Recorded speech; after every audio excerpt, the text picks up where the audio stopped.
देवी पृथ्वी, या जिसे हम आज पृथ्वी ग्रह कहते हैं, का जन्म लगभग 4.6 अरब साल पहले सूर्य के चारों ओर मौजूद धूल और गैस के एक बड़े बादल से हुआ था।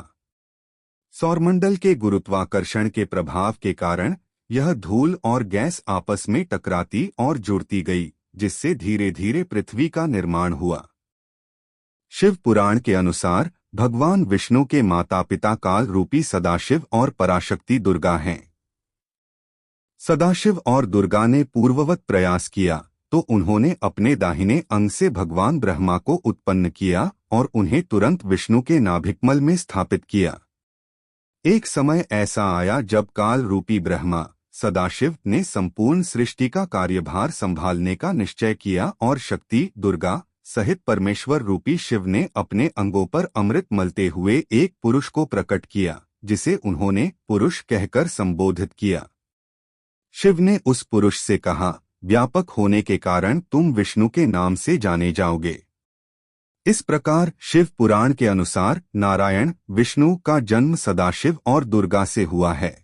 हिंदू धर्म में ब्रह्मा को त्रिमूर्ति ब्रह्मा विष्णु महेश का एक महत्वपूर्ण अंग माना जाता है, जिसमें ब्रह्मा को सृष्टिकर्ता के रूप में जाना जाता है। पुराणों के अनुसार ब्रह्मा का जन्म भगवान विष्णु की नाभि से एक कमल के फूल से हुआ था, इसलिए उन्हें पद्मयोनि कमल से उत्पन्न या नाभिजा नाभि से उत्पन्न भी कहा जाता है।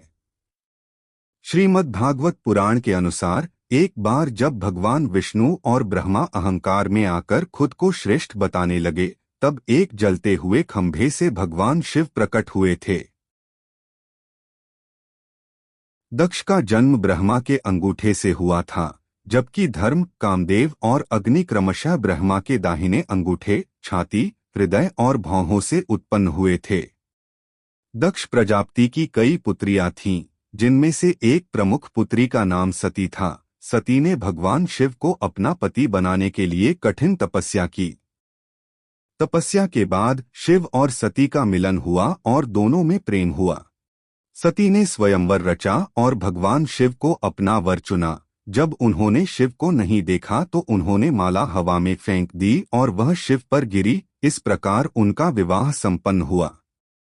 एक दिन प्रजापति दक्ष ने एक विशाल यज्ञ का आयोजन किया, जिसमें उन्होंने भगवान शिव को आमंत्रित नहीं किया। सती अपनी इच्छा से इस यज्ञ में पहुंची, जहां उन्होंने देखा कि उनके पिता भगवान शिव का अपमान कर रहे हैं। अपने पति के अपमान को देखकर सती अत्यंत क्रोधित और दुखी हुईं। उन्होंने अपने पिता को समझाने का प्रयास किया, लेकिन वे सुनने को तैयार नहीं थे। अपमान सहन करने में असमर्थ होकर सती ने योग अग्नि का आह्वान किया और यज्ञ कुंड की अग्नि में कूदकर स्वयं को भस्म कर लिया। सती की मृत देह प्रजापति दक्ष के महल में रही और बाद में शिव वहां पहुंचे। भगवान शिव ने क्रोधित होकर अपने ससुर राजा दक्ष का सिर काट दिया था। सती की मृत्यु के बाद भगवान शिव बहुत दुखी हुए और उन्होंने सती के शव को अपने कंधे पर उठा लिया और पूरे ब्रह्मांड में घूमने लगे। परवर्ती काल में भगवान विष्णु ने सुदर्शन चक्र से सती के शरीर के टुकड़े टुकड़े कर दिए, जो विभिन्न स्थानों पर गिरे और शक्ति पीठ कहलाए।